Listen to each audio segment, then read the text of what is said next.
এই অন্তর সেই অন্তর নয়। এই অন্তরে তো শুধু গুনার মজা পাই, শুধু গুনার মজা পাই, শুধু গুনার মজা পাই। এই অন্তর দিয়ে কোনো ইবাদতের মজা পাই না আমরা। রাহমাতুল্লাহি ওয়া বারাকাতুহু। ইন্নাল হামদালিল্লাহ إن الحمد لله الأكرم الذي خلق الإنسان وكرم وعلمه من البيان ما لم يعلم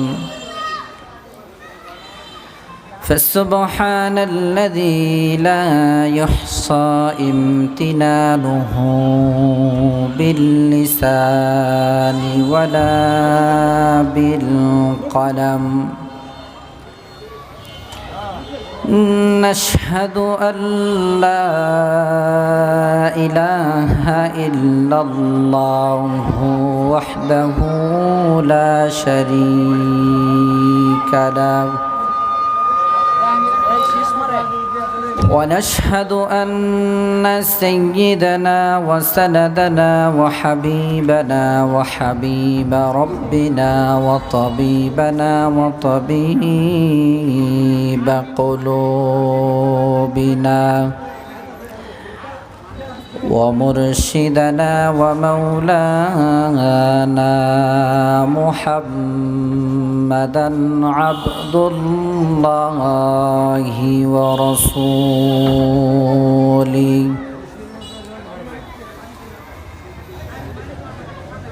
فقد قال تعالى في شان حبيبه مخبرا وآمرا أعوذ بالله من الشيطان الرجيم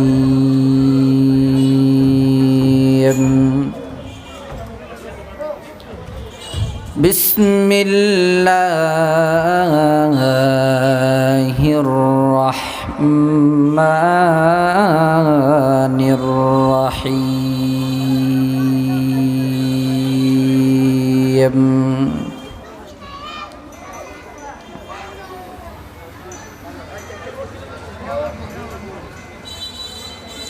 قد أفلح المؤمنون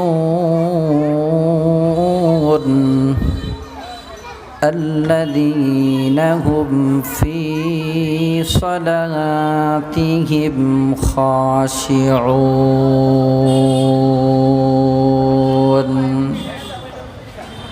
صدق الله المولانا العظيم وصدق رسوله النبي الكريم ونحن على ذلك من الشاهدين والشاكرين والحمد لله رب العالمين.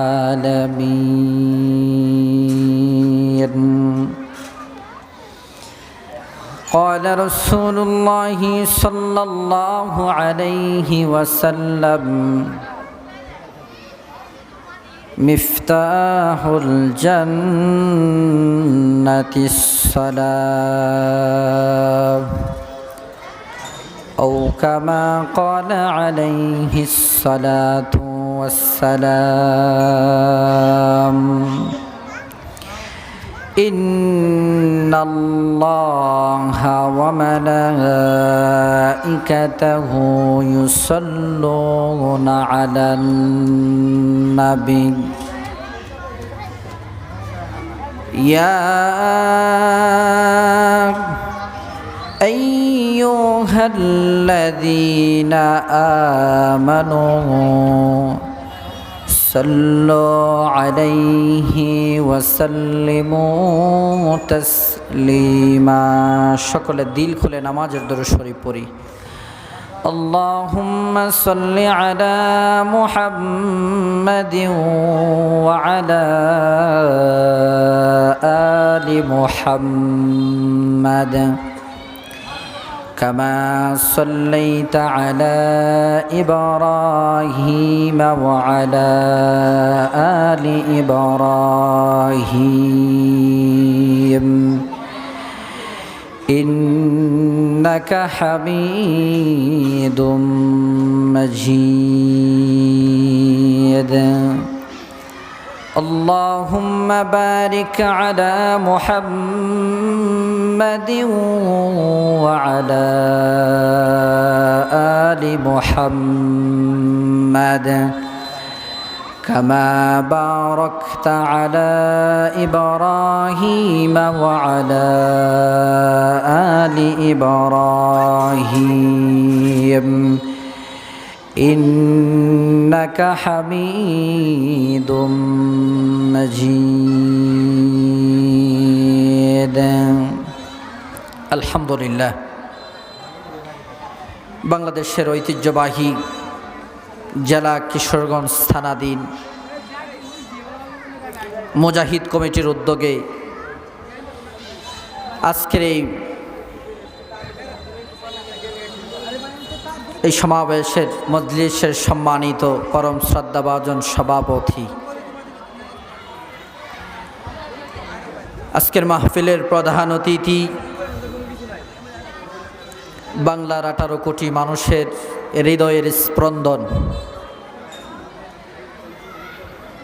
জাতির শ্রেষ্ঠ সন্তান পীর সাহেব চরমোনাই মুফতি ফৈজুল হক দামাত বারাকাতুহুম আলিয়া, মঞ্চে উপস্থিত জাতির শ্রেষ্ঠ সন্তান হযরত উলামায়ে কেরাম, সামনে উপস্থিত আমার অতি কাছের অতি নিকটের হৃদয়ের গহীনে যাদের স্থান, মনে মণিকোঠায় যাদের জায়গা, হযরত খালিদ বিন ওয়ালিদের উত্তরসূরি হযরত ওমর রাদিয়াল্লাহু তাআলা আনহুর উত্তরসূরি কলিজার টুকরা নওজোয়ান যুবক বন্ধুগণ, উপস্থিত পিতৃ সমতুল্য সম্মানিত বাবারা, মাইকের আওয়াজ শুনতেছেন আমার শ্রদ্ধেয় সম্মানিতা মা এবং বোনেরা, আল্লাহ তাআলার কাছে অসংখ্য অগণিত লাখ কোটি শুকর ও সুজুদ জাল্লা জাল্লা জালালুহু আম্মা নাওয়ালুহু আমাদেরকে পৃথিবীর অশান্তময় এক পরিবেশ থেকে শান্তময় এক পরিবেশে আপনার মতো আমার মতো কিছু অযোগ্য নালায়েক বান্দাদেরকে একত্রিত করে কিছু কথা বলার মতো, শোনার মতো আল্লাহ আমাদেরকে সুযোগটুকু করে দিয়েছেন। সেই জন্য সেই মহান রবের দরবারে সদ্যজড়িত কণ্ঠে মনের সবটুকু ভালোবাসা উজাড় করে দিল থেকে একবার শুকরিয়া তান পরে নিচ্ছি, সকলে পড়ি আলহামদুলিল্লাহ। সম্মানিত হাজিরিন, সময় অত্যন্ত কম, ভূমিকা লম্বা না করে সামনে আলোচনা আগাতে চাই। আমি আপনাদের সম্মুখে মহাগ্রন্থ আল কোরআন থেকে সূরা মুমিনুন থেকে 2খানা আয়াতে কারিমা তিলাওয়াত করেছি। রসুল আরবি মুহাম্মদুর রাসূলুল্লাহ সাল্লাল্লাহু আলাইহি ওয়াসাল্লামের অগণিত হাদিস থেকে যাচাই বাছাই করে ছোট্ট কানা হাদিস আমি আপনাদের সামনে পেশ করেছি। আল্লাহ তাআলা যদি তৌফিকটুকু দান করেন, আয়াত এবং হাদিসের আলোকে কিছু কথা উপস্থাপন করার চেষ্টা করব। মা তৌফিকি ইল্লা বিল্লাহ। যেই কথাগুলা আল্লাহ তাআলা আমার মতো অযোগ্য নালায়েক বান্দার মুখ দিয়ে বের করবেন, সেই কথাগুলোর উপর আপনারা যারা শুনতেছেন, আপনাদের মতো নেককার পরহেজগার আল্লাহওয়ালা শিক্ষিত সুশীল সমাজ যারা শুনতেছেন, আল্লাহ তাআলা আপনাদের কাতারে আমাকে শামিল রেখে কথাগুলোর উপর আমল করার তৌফিক দান করুক। সকলে পড়ি আল্লাহুম্মা আমিন। আসুন, ভূমিকার দিকে না গিয়ে আলোচনার দিকে যাই। আমি আপনাদের সম্মুখে যে আয়াতে কারিমা তিলাওয়াত করেছি, আল্লাহ রাব্বুল আলামিন বলেন, বিসমিল্লাহির রহমানির রহিম।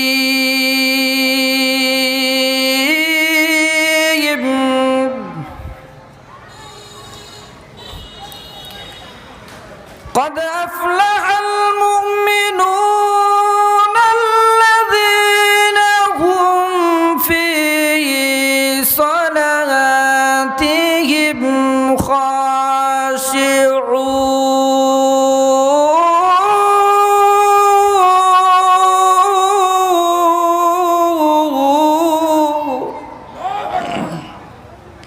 এই কথাটা কার? আল্লাহর। আল্লাহ রাব্বুল আলামিন বলে, বান্দা শোনো, قد أفلح المؤمنون, মুমিন সফল কাম। মুমিন যদি সফল কাম হওয়া লাগে, মুমিনের 10টা বৈশিষ্ট্যের কথা এখানে উল্লেখ করা হয়েছে। বিস্তারিত কথা বলার সময় নাই। আমি আপনাদের সম্মুখে মুমিনুনের 2 নম্বর আয়াতখানা তিলাওয়াত করেছি। আলোচ্য বিষয় হচ্ছে নামাজ, তার পাশাপাশি কিছু কথা বলার চেষ্টা করব ইনশাআল্লাহ। আল্লাহ তাআলা বলেন, قد أفلح المؤمنون, মুমিন সফল কাম। যেই মুমিন সফল কাম হবে, এই মুমিনের সফলতার মাধ্যম কি, লক্ষণ কি? মুমিন সফল হওয়ার লক্ষণ, সর্বপ্রথম মুমিন যেই কাজ করবে, ঈমান আনয়ন করার পরে যেই কাজ করবে, সর্বপ্রথম কাজ হচ্ছে মুমিন নামাজ প্রতিষ্ঠিত করবে, নিজে নামাজ আদায় করবে। এবং মুমিন যারা হবে, নামাজের জন্য মানুষদেরকে উৎসাহিত করবে। এটা হচ্ছে মুমিনের প্রথম বৈশিষ্ট্য। কিন্তু দুঃখজনক বিষয়, আজকে আমরা মুমিন, মুখে মুখে দাবি করি কথা সত্য, নামাজের দ্বারেও নাই, নামাজের কাছেও নাই। সৃজনালী নামাজ আমরা আদায় করি, আনুষ্ঠানিক নামাজ আদায় করি, শুক্রবার আসলে নামাজে যাই, রমজান আসলে নামাজে যাই, কোনো মানুষ যদি মারা যায় তখন জানাজার নামাজে যাই, ঈদের নামাজে যাই। এই আনুষ্ঠানিকতার নামাজ ছাড়া আপনি আমাদের মধ্যে নামাজের সংখ্যা কম না বেশি? অনেক কম। বরং আল্লাহর হাবিব বিশ্বনবী মুহাম্মদুর রাসূলুল্লাহ সাল্লাল্লাহু আলাইহি ওয়াসাল্লাম এই নামাজের ব্যাপারে কত তাকিদ দিয়েছেন। বুখারীর এক বর্ণনায় আল্লাহর হাবিব রাহমাতাল লিল আলামিন বলেন, হাদিস কেন হযরত আনাস রাদিয়াল্লাহু তাআলা আনহু থেকে বর্ণিত। হযরত আনাস বলেন, মুমিনের জন্য নামাজ, কাফের এবং মুমিনদের মধ্যখানে যে দেওয়াল আছে, যে প্রাচীর আছে, সেই প্রাচীরটা, সেই দেওয়ালটা হচ্ছে নামাজ। নামাজ। আজকে মুসলমান হলাম আমরা, কথা সত্য, মুসলমানদের কি হয়ে গেল? নামাজের সাথে মুসলমানদের সম্পর্ক কম না বেশি?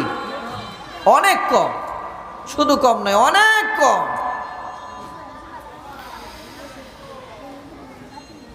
আজকে যদি আমরা লক্ষ্য করি,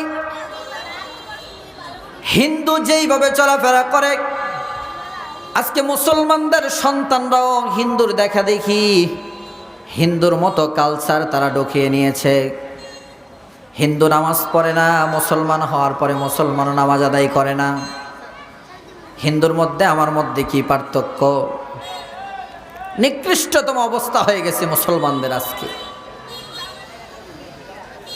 মুসলমান, কান পেতে শুনে রাখি, নামাজ এমন একটা ইবাদত, নামাজ কুফর এবং মুসলমানদের মধ্যে পার্থক্য করে দেয়। ইমামে আজম আবু হানিফা রাহমাতুল্লাহি আলাইহি তিনি বলেন, লোকটা মুসলমান, নামে মাত্র মুসলমান, কিন্তু লোকটার ভিতরে নামাজ নাই, কিন্তু লোকটা মুসলমান নয়। নামাজ ছাড়া মুসলমান হওয়া যায় না। নামাজ যদি আমাদের পড়তে হয়, নামাজের কিছু বিধিবিধান আছে, নামাজের আদর্শরূপে কিছু জিনিস আছে, সেইগুলো আমাদেরকে অবলম্বন করা দরকার। নামাজ পড়ি না বিদায় আজকে আমাদের এত শান্তির দাবানল ঝলে। নামাজ সমাজের মধ্যে শান্তি প্রতিষ্ঠিত করে। নামাজ বরং এই নামাজের জন্য আল্লাহর হাবিব রাহমাতাল লিল আলামিন কত কষ্ট করেছেন। সেই নামাজ আমরা অবহেলার পাত্র বানিয়ে দিয়েছি। আমরা আজকে অবহেলার পাত্র বানিয়ে দিয়েছি, নামাজ পড়তে চায় না। এখানে বসলাম, এখানে শুধু বসলাম, ওয়াজ শুনলাম, ওয়াজ খুব ভালো লাগে, কিন্তু নামাজ ভালো লাগে না। মুসলমান আমি আপনাদেরকে কেমনে বুঝাই, কিভাবে বুঝাই? নামাজ যে কত গুরুত্বপূর্ণ ইবাদত। আল্লাহর নবী বিশ্ব নবী মুহাম্মদুর রাসূলুল্লাহ সাল্লাল্লাহু আলাইহি ওয়াসাল্লাম দুনিয়া থেকে ওফাত হওয়ার আগে আগে, দুনিয়া থেকে বিদায় নেওয়ার আগে আগে এমন একটা অবস্থা তৈরি হয়েছে, আল্লাহর হাবিব বিশ্ব নবী মুহাম্মদুর রাসূলুল্লাহ সাল্লাল্লাহু আলাইহি ওয়াসাল্লাম অসুস্থ হয়ে পড়লেন, গায়ে জ্বর এসে গেল, উঠে তিনি দাঁড়াতে পারেন নাই। তারপরেও তিনি নামাজের কত গুরুত্ব দিয়েছেন। একটু দৃষ্টান্ত স্বরূপ একটু কথা বলি, খুব খেয়াল করে শোনার চেষ্টা করেন, বোঝার চেষ্টা করেন। আল্লাহর নবী বিশ্ব নবী মুহাম্মদুর রাসূলুল্লাহ সাল্লাল্লাহু আলাইহি ওয়াসাল্লাম বিছানার মধ্যে পড়ে গেলেন, জ্বর আসলো গায়ে, প্রচন্ড জ্বর। হযরত আবু বকর রাদিয়াল্লাহু তাআলা আনহু, কোনো বর্ণনায় হযরত ওমর রাদিয়াল্লাহু তাআলা আনহু কাদের মধ্যে আল্লাহর হাবিব বিশ্বনবী রাহমাতাল লিল আলামিন কাঁধে ভর করেও তিনি নামাজ আদায় করেছেন। রাসূল সাল্লাল্লাহু আলাইহি ওয়াসাল্লামের অতি পছন্দের একটা আমল ছিল নামাজ। আজকে নামাজ কোথায় মুসলমানদের? নামাজ। সাহাবায়ে কেরাম রাদিয়াল্লাহু তাআলা মাজমাইন যখন এই কোনো সমস্যার সম্মুখীন হতেন, আল্লাহর হাবিব রাহমাতাল লিল আলামিনের কাছে দৌড়ে আসতেন, ইয়া রাসূলুল্লাহ, ইয়া হাবিবাল্লাহ, ওগো আল্লাহর হাবিব, এমন সমস্যার সম্মুখীনে ভুগতেছি। আল্লাহর হাবিব রাহমাতাল লিল আলামিন তিনি পরামর্শ দিতেন, ও আমার সাহাবায়ে কেরাম, আমার কাছে তো কিচ্ছু নাই, তোমরা যদি সমস্যার সম্মুখীন থেকে সমস্যার সমাধান পেতে চাও তাহলে তোমরা নামাজের মধ্যে দাঁড়ায়া যাও। সুবহানাল্লাহি ওয়া বিহামদিহি সুবহানাল্লাহিল আযীম। আরেকখানা হাদিস বর্ণনা করেছেন হযরত আনাস রাদিয়াল্লাহু তাআলা আনহু। এক সাহাবী এসে বলতেছেন, ইয়া রাসূলুল্লাহ, ইয়া হাবিবাল্লাহ, ওগো আল্লাহর হাবিব, 3 দিন হয়ে গেল কিছু খেতে পারি নাই, ঘরের মধ্যে খাবার নাই। রাসূল সাল্লাল্লাহু আলাইহি ওয়াসাল্লামের কাছে আসার সঙ্গে সঙ্গে রাসূল সাল্লাল্লাহু আলাইহি ওয়াসাল্লাম তাকে সবক প্রদান করলেন, 2 রাকাত নামাজ আদায় করো, আল্লাহ রাব্বুল আলামিন খাবারের ব্যবস্থা করে দিবেন। সাহাবী দৌড়ে ঘরে গেলেন, ওযু বানালেন, নামাজের মধ্যে দাঁড়ায় গেলেন, 2 রাকাত নামাজ তিনি আদায় করলেন। 2 রাকাত নামাজ আদায় করার পরে আল্লাহর হাবিব বিশ্ব নবী রাহমাতাল লিল আলামিনের কাছে যখন আসলেন, আয়েশা সালাম দিলেন, আসসালাতু ওয়াসসালামু আলাইকা ইয়া রাসূলুল্লাহ, আসসালাতু ওয়াসসালামু আলাইকা ইয়া হাবিবাল্লাহ, ইয়া রাসূলুল্লাহ, ইয়া হাবিবাল্লাহ, আপনার কথা অনুযায়ী আমি 2 রাকাত নামাজ আদায় করেছি। ওগো আল্লাহর রাসূল, আমার ঘরের মধ্যে এখনো খাবারের ব্যবস্থা হয় নাই। রাসূল জিজ্ঞাসা করলেন, কয় রাকাত নামাজ আদায় করছো? বলে 2 রাকাত। খাবারের ব্যবস্থা হয় নাই? বলে না। যাও, আবার যাও, 2 রাকাত নামাজ আদায় করো, নতুন করে আবার ওযু করো। সাহাবী সঙ্গে সঙ্গে ঘরের মধ্যে আবার দৌড় দিলেন, সুন্দর করে উযু করলেন, গোসল করলেন, পৌত পবিত্র হয়ে 2 রাকাত নামাজ আদায় করলেন। নামাজ আদায় করার পরে আল্লাহর হাবিব রাহমাতাল লিল আলামিনের কাছে আসলেন। ইয়া রাসূলুল্লাহ, ইয়া হাবিবাল্লাহ, নামাজ তো আদায় করলাম কিন্তু খানার ব্যবস্থা হয় নাই। রাসূল বললেন, যাও আবার 2 রাকাত নামাজ আদায় করো। সুবহানাল্লাহ। কথা অনুযায়ী আবার গেলেন। এক এক করে 3 বার রাসূল সাল্লাল্লাহু আলাইহি ওয়াসাল্লাম নামাজের জন্য তাকিদ করলেন। 3 বার নামাজের মধ্যে গিয়ে দাঁড়ালেন। 2 করে 2 রাকাত করে 6 রাকাত নামাজ আদায় করে আল্লাহর হাবিব রাহমাতাল লিল আলামিনের কাছে আবার চলে আসলেন। রাসূল জিজ্ঞাসা করলেন, সাহাবী, আমার খাবারের ব্যবস্থা হয়েছে? ইয়া রাসূলুল্লাহ, ইয়া হাবিবাল্লাহ, খাবারের তো কোনো ব্যবস্থা হয় নাই, কোনো খাবারের ব্যবস্থা হয় নাই। রাসূল বললেন, তুমি কিভাবে নামাজ আদায় করলা আমাকে একটু দেখাও তো দেখি। এই কথা বলার সঙ্গে সঙ্গে সাহাবী আল্লাহ রাসূল সাল্লাল্লাহু আলাইহি ওয়াসাল্লামের সম্মুখে তিনি 2 রাকাত নামাজ আদায় করলেন। রাসূল সঙ্গে সঙ্গে তাকে বললেন, ও আমার সাহাবী, শোনো, এইভাবে যদি তুমি কিয়ামত পর্যন্ত তুমি যদি নামাজ আদায় করতে থাকো, এইভাবে যতই নামাজ আদায় করো না কেন, এই নামাজের দ্বারা তোমার খাবারের ব্যবস্থা কখনো হবে না। রাসূল নামাজটাকে শিখিয়ে দিলেন। সাহাবীকে হাতে ধরে কূপের পাড়ে নিয়ে গেলেন, উযু বানালেন নতুন করে। রাসূল সাল্লাল্লাহু আলাইহি ওয়াসাল্লাম আল্লাহু আকবার নামাজের তরিকা সম্পূর্ণরূপে 2 রাকাত নামাজ আদায় করে রাসূল সাল্লাল্লাহু আলাইহি ওয়াসাল্লাম দেখায়া দিলেন। সাহাবীকে বললেন, ও আমার সাহাবী, আমি কিভাবে 2 রাকাত নামাজ আদায় করছি দেখছো তো? ইয়া রাসূলুল্লাহ, ইয়া হাবিবাল্লাহ, অবশ্যই দেখেছি। তুমি কি পড়তে পারবা? বলে, হ্যাঁ, পড়তে পারবো। যাও তাহলে, দেরি করো না, 2 রাকাত নামাজ আদায় করো আর আল্লাহর উপর ভরসা রাখো। দেখবা মহান আল্লাহ রাব্বুল আলামিন তোমার খাবারের ব্যবস্থা করে দিবেন। রাসূল সাল্লাল্লাহু আলাইহি ওয়াসাল্লাম যেইভাবে দেখালেন সেইভাবে ওই আল্লাহর বান্দা ওই সাহাবী নামাজের মধ্যে গিয়ে দাঁড়ালেন। নামাজের মধ্যে দাঁড়ালেন, নামাজের সালাম যখন ফিরালেন, 2 রাকাত নামাজ শেষ করলেন, সালাম ফিরালেন, আসসালামু আলাইকুম ওয়া রাহমাতুল্লাহ, আসসালামু আলাইকুম ওয়া রাহমাতুল্লাহ। সালাম শেষ। পিছন দিক থেকে ছোট্ট একটা মেয়ে, সাহাবীর ছোট্ট মেয়েটা ডাক দিয়ে বলতেছেন, আব্বাজান, আপনি যে গম ভাঙাতেন, গম আটা ছুটতেন, এই চাকাটা আস্তে আস্তে করে ঘুরতেছে, আস্তে আস্তে করে ঘুরতেছে, আর এটার ভিতর থেকে ঝোপ বের হচ্ছে। আমি আর আমার আম্মু মিলে 1 পাতিল না 2 পাতিল না, ঘরের মধ্যে যতগুলা পাতিল ছিল সমস্ত পাতিলগুলা ভর্তি করে রেখেছি। সাহাবায়ে কেরাম রাদিয়াল্লাহু তাআলা আজমাইন তাদের আত্মবিশ্বাস কেমন ছিলেন! আর আজকে আমাদের তো ঈমানের দুর্বলতা এসে গেছে, দিল মরে গেছে, দুনিয়ার জন্য পাগল হয়ে গেছি। দুনিয়া দুনিয়া দুনিয়া, দুনিয়ার পিছে দৌড়াচ্ছি, দুনিয়ার পিছে দৌড়াচ্ছি, নামাজের কোনো খবর নাই। ওই দিক দিয়ে মুয়াজ্জিন বলে, আল্লাহু আকবার, আল্লাহু আকবার, আল্লাহ তাআলা সবচেয়ে বড় এই ধ্বনি দেয়। আর আমরা এমন মুসলমান, এমন আশিক রাসূল, এমন মুসলমান, আমরা দোকানদারি, ব্যবসা বাণিজ্য, চাকরি বাকরি সব কিছু করে আমরা প্রমাণ করতেছি নামাজটা একটু পরেও পড়তে পারবো, কিন্তু কাস্টমারটা ছুটে গেলে আর পাবো না। এই হচ্ছে আমাদের হালত, দিল মরে গেছে। সাহাবায়ে কেরাম ছিলেন দ্বীনের জন্য যেই কোনো বিষয়ে তারা প্রতিযোগিতা করতেন। আর আজকে আমরা, আমাদের অধঃপতন তো এই জন্যেই, এই জন্যে আমাদের অধঃপতন।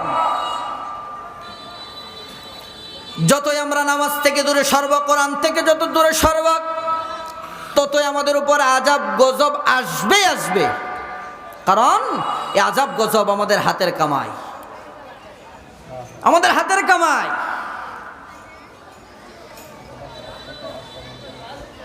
আল্লাহ রাব্বুল আলামিন নামাজের ব্যাপারে কত গুরুত্ব সহকারে কোরআনের বিভিন্ন জায়গায় আমাদেরকে ইঙ্গিত করেছেন, বান্দা তুমি যদি আমার কাছাকাছি আসতে চাও, তুমি যদি আমার কাছাকাছি আসতে চাও, তাহলে আমার কুদরতি পায়ে সেজদায় চলে আসো। সুবহানাল্লাহি ওয়া বিহামদিহি সুবহানাল্লাহিল আযীম। আর আজকে আমাদের অবস্থা, অন্য এক আয়াতের মধ্যে আল্লাহ তাআলা বলেন, কুল ইন্না সালাতি ওয়া নুসুকি ওয়া মাহইয়ায়া ওয়া মামাতি লিল্লাহ ওয়া মামাতি লিল্লাহি রাব্বিল আলামিন।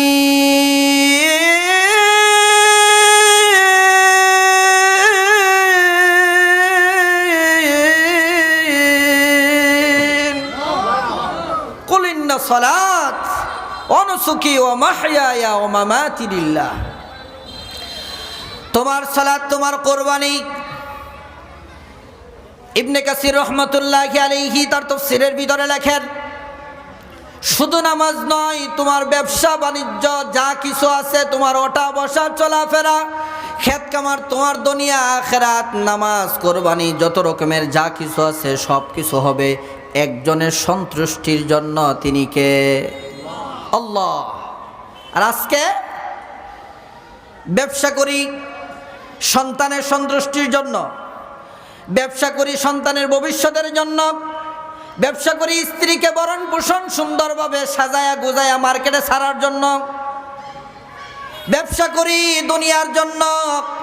আর এই দুনিয়া দুনিয়া দুনিয়া দুনিয়া করে আমরা যেইভাবে দৌড়াচ্ছি রে মুসলমান, একটা কথা মনে রাখবেন, সূরা ফজরের ভিতরে আল্লাহ তাআলা বলেন, কাল্লা ইযা দুক্কাতিল আরদু দাক্কান দাক্কা ওয়া জাআ রাব্বুকা ওয়াল মালাকু সাফফান সাফফা ওয়া জিআ ইয়াওমাইযিন বিজাহান্নাম ইয়াউমা ইয়াতাযাক্কারুল ইনসানু ওয়া আন্না লাহুয যিকরা।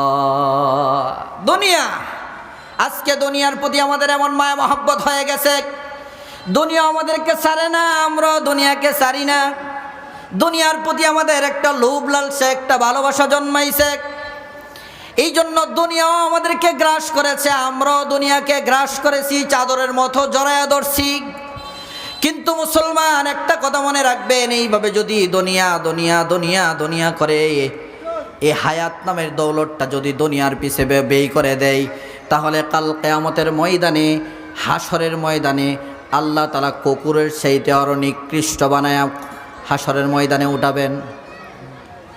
নাউযুবিল্লাহ নাউযুবিল্লাহ।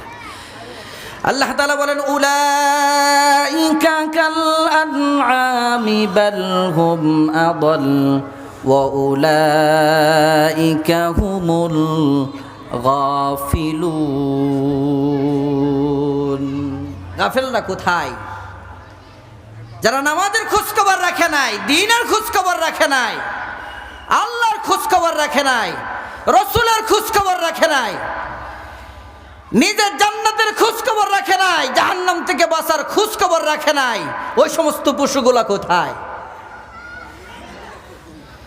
কি হয়ে গেল আজকে মুসলমানদের? মুসলমান শুধু নামে, কামে আমরা পশুর চেয়ে খারাপ, নিকৃষ্ট। হায়রে দুনিয়া দুনিয়া দুনিয়া দুনিয়া দুনিয়া দুনিয়া করতে করতে দুনিয়ার ভিতরে একটা বিষ জমে গেছে, যার জন্য নামাজের মজা পায় না, ইবাদতের মজা পায় না। ঠিক না? দুনিয়ার মজা পায় কিন্তু ইবাদতের মজা পায় না, ব্যবসার মজা পায়, নামাজের মজা পায় না। একটা কথা বলি, শোনেন, খুব খেয়াল করে শোনেন। আমার উস্তাদ ব্রাহ্মণবাড়িয়ার বড় হুজুর আল্লামা সিরাজি সাহেব রহমতুল্লাহি আলাইহি, তিনি আমাদের বুখারীর দর্শে বলতেন, তোমরা যদি মাথার মেদাকে ভালো করতে চাও, প্রশস্ত করতে চাও, কোরআনের আলো যদি, হাদিসের আলো যদি তোমরা বুকে জমা রাখতে চাও, ব্রেনের মধ্যে জমা রাখতে চাও, আমি তোমাদেরকে সুন্দর একটা টিপস দেই, সুন্দর একটা পরামর্শ দেই। আমরা বলতাম কোন ধরনের টিপস যেন দেয়, আগ্রহ হয় বলতাম হুজুর বলেন বলেন। হুজুর বলতো কেউ যদি হাদিসের পাণ্ডিত্য অর্জন করতে চায়, কোরআনের পাণ্ডিত্য অর্জন করতে চায়, কেউ যদি কোরআন বুকে ধারণ করতে চায়, মাথায় কোরআন যদি রাখতে চায়, কোরআন দিয়ে যদি জীবন যাপন করতে চায়, তাহলে তাকে একটা কাজ করা লাগবে। ফরজ নামাজের পাশাপাশি গভীর রজনীতে উঠে ঠান্ডা পানি দিয়ে ওযু করে আল্লাহর সান্নিধ্যে যেতে হবে। আমরা বলতাম আল্লাহর সান্নিধ্য আবার কেমনে যায়? নামাজ বলছেন, নামাজ তো আছে 5 ওয়াক্ত নামাজ, সেটা বলা হয়তো গভীর রাত্রে তাহাজ্জুদের নামাজের কথা। আমরা বলতাম হুজুর আমরা তো ছাত্র মানুষ, এটার মজা কি পাবো? এটার কিছু লোভ দেখান। হুজুর তো আল্লাহওয়ালা মানুষ ছিলেন, এটার কিছু লোভ দেখান। আল্লামা সিরাজি সাহেব রহমতুল্লাহি আলাইহি এক নেগেটিভ মাইন্ডে নিয়েন না, পজিটিভলি একটা কথা বলতেছি, ভালো করে শুনেন। আল্লামা সিরাজি সাহেব রহমতুল্লাহি আলাইহি তিনি বলতেন, ও আমার পান প্রিয় কলিজার টুকরা ছাত্ররা, সন্তানরা, তোদেরকে আমি একটা কথা বলে যাই। আমি সিরাজি সাহেব ব্রাহ্মণবাড়িয়ার সবচেয়ে বড় হুজুর নুরউদ্দিন সাহেব রহমতুল্লাহি আলাইহি তার একটা গল্প বলি শোন। আমি তার কামরায় একদিন বসা ছিলাম, আমাকে বলতেছে সিরাজি ও বড় হুজুর তোমাকে একটা কথা বলি, রাত্রে কি তাহাজ্জুদ পড়ো? বলে মাঝে মাঝে। তখন হুজুর ইয়াং বলতো মাঝে মাঝে।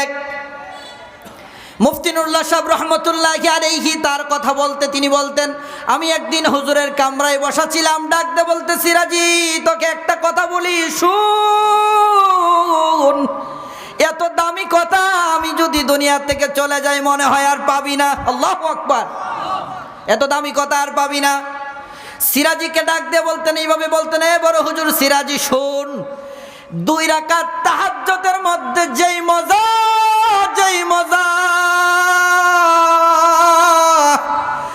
আমি নুরউদ্দিন বউয়ের সাথে মেলামেশা করলেও এত তৃপ্তি পাই না। এর চেয়ে বেশি হাজার কোটি গুণ বেশি এই সেজদার ভিতরে মজা। কই আমাদের সেজদা, কই আমাদের সেজদা, কই গেল আমাদের নামাজ? আরে দিলের মধ্যে মজা পাবো তো এটা অনেক পরের কথা, নামাজই তো পড়ি না, নামাজই তো পড়ি না। নামাজ না পড়ার কারণে আজকে অধিকাংশ মুসলমান নামধারী মানুষগুলো পশুর আকৃতিতে উপর, পশুর যেই চালচলন, মুসলমান হওয়া সত্ত্বেও তাদের একই চালচলন, খ্রিস্টানের মতো চালচলন। এই কালচার আমরা ঘরে ঢুকাইছি। যদি নামাজ এই দিলে স্থান দিতে পারি, খুব খেয়াল করেন, নামাজ যদি দিলে ঠাই দিতে পারি, স্থান দিতে পারি, আল্লাহ ওয়াদা করেছেন এই অন্তরের মধ্যে আল্লাহর কুদরতি নূর ঢেলে দিবেন। সুবহানাল্লাহি ওয়া বিহামদিহি সুবহানাল্লাহিল আযীম। এই অন্তর সেই অন্তর নয়, এই অন্তরে তো শুধু গুনার মজা পাই, শুধু গুনার মজা পাই, শুধু গুনার মজা পাই। এই অন্তর দিয়ে কোনো ইবাদতের মজা পাই না, আমরা ইবাদতের মজা পাই না। ইবাদতের মজা কেমনে পাবো? সময় শেষ, বিস্তারিত আলোচনা করার সময় নাই, লম্বা কথা। যেই কথা আমি আপনাদেরকে বোঝাতে চাই, যেই সবকটা দিতে চাই, সেটা হচ্ছে, ও আল্লাহর বান্দারা, পায়ের নিচে হাত রেখে বলি বাবারা, ও যুবক কলিজার টুকরা, তোমাদের পায়ের নিচে হাত রেখে বলি, নামাজ নামাজ নামাজ। নামাজ নাই, দিন নাই, নামাজ নাই, তোমার ইসলাম নাই, নামাজ নাই, তুমি মুসলমান না। এই কথা ইমাম বুখারী বলেছেন। আজকে আশিকে রাসূল তুমি দাবি করো, আশিকে রাসূলের জিলাপি নিয়ে মারামারি করো, কিন্তু তোমার মধ্যে নামাজের গন্ধ নাই। নামাজ প্রতিষ্ঠিত করতে হবে। নামাজ যদি পড়ি তাহলে আল্লাহ তাআলা চোখে নূর দান করবেন, এই কলবে নূর দান করবেন, জবানে নূর দান করবেন, এমন নূর চোখে দান করবেন যেই নূর, আরে আমাদের যে চোখ আছে, চোখের নূর নাই বিদায় এই বিল্ডিং এর ওই পারে কি আছে দেখি না। কিন্তু যদি চোখে নূর থাকতো তাহলে শুধু বিল্ডিংয়ের ওই পারে না, আর আজিমে কি আছে সেটাও আল্লাহ তাআলা দেখার শক্তি দান করতেন। সুবহানাল্লাহি ওয়া বিহামদিহি সুবহানাল্লাহিল আযীম। মেরে মুহতারাম, আলোচনা এখানেই রাখতে চাই, লম্বা কথা, শুধু এতটুকু কথা বলি। আল্লাহ বলেছেন কদ আফলাহাল মুমিনুন, মুমিন সফল কাম হওয়ার 10টা কথা, 10খানা আয়াত এখানে লিপিবদ্ধ করেছেন। বিস্তারিত আলোচনা করার সময় নাই। আসলে এই এলোমেলো আলোচনা, গোছানো একটা মাঠ না হলে আলোচনা কোন দিকে করি নিজের মুভমেন্ট ঠিক থাকে না। এইদিকে বাচ্চারা দৌড়াদৌড়ি করতেছে। স্বেচ্ছাসেবক যারা আছেন, আমি আপনাদেরকে দৃষ্টি আকর্ষণ করে বলছি, অন্তত পক্ষে মাঠের ভিতরে যে সমস্ত বাচ্চারা বাবারা দৌড়াদৌড়ি করতেছে, সুন্দর করে দমক না দিয়ে আদর করে একটু বসায়া দিলে পরিবেশটা সুন্দর হবে, আলোচকদের জন্য কথা বলা সহজ হবে, সুন্দর হবে। এই জন্য আমি আপনাদেরকে দৃষ্টি আকর্ষণ করে বলছি, যারা স্বেচ্ছাসেবক ভাই যারা